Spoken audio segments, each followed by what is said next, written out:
Moi, je crois qu'au-delà de la crise écologique, il y a une crise humaine. Il y a une crise de la relation humaine. Et je pense qu'il y a un dysfonctionnement tellement grave au niveau de la relation humaine que je pense qu'il faut prendre en compte le fait que l'humanité se fait souffrir mutuellement. C'est-à-dire que l'homme contre l'humain, c'est permanent. Et s'il y avait une recommandation à faire, ça serait de dire, est-ce que nous sommes capables déjà d'améliorer notre relation avec son conjoint, avec son voisin, avec tous, et engager ce processus d'humanisation. Parce que le vrai progrès, pour moi, c'est pas la technologie. Et même la technologie, si vous voulez, elle va s'inscrire dans quoi? Même si nous roulons avec des voitures non polluantes, etc., etc., quid de l'espace?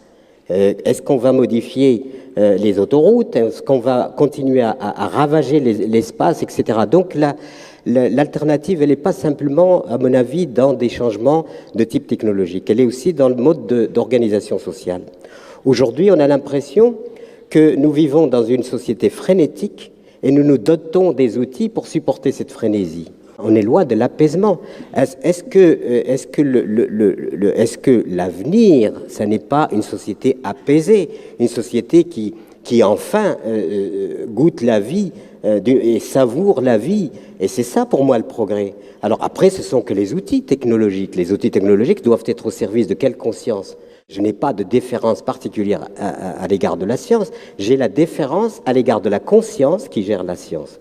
Si cette conscience est belle, elle va générer une science qui sera belle. Si cette conscience est tordue, elle va générer une science qui sera tordue. Mais la science en soi, elle n'est que l'outil.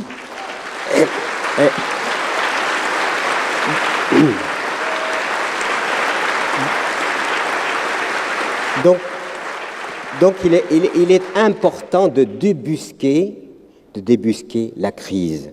La crise, elle n'est pas structurelle. La crise est profondément dans nos cœurs. Et le jour où nos cœurs changeront, c'est-à-dire que notre perception du monde changera, où la relation entre nous changera, la crise sera résolue. Et ensuite, ce ne sont que des outils. Et puis, enseignons aussi aux enfants la beauté, parce que c'est très important. Comment voulez-vous qu'une humanité puisse évoluer dans un monde où la laideur ne cesse d'être tartinée partout, La beauté est essentielle. Et à partir de cette beauté, nous entrons dans quoi? Nous entrons dans un univers extraordinaire qui s'appelle le sacré.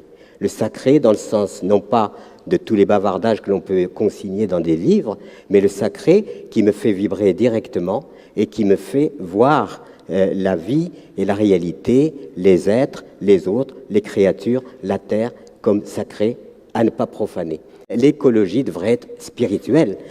Pourquoi? Parce qu'elle nous interpelle au niveau de notre conscience la plus profonde et de notre responsabilité la plus profonde. Donc apprenons à aimer et à prendre soin de la vie.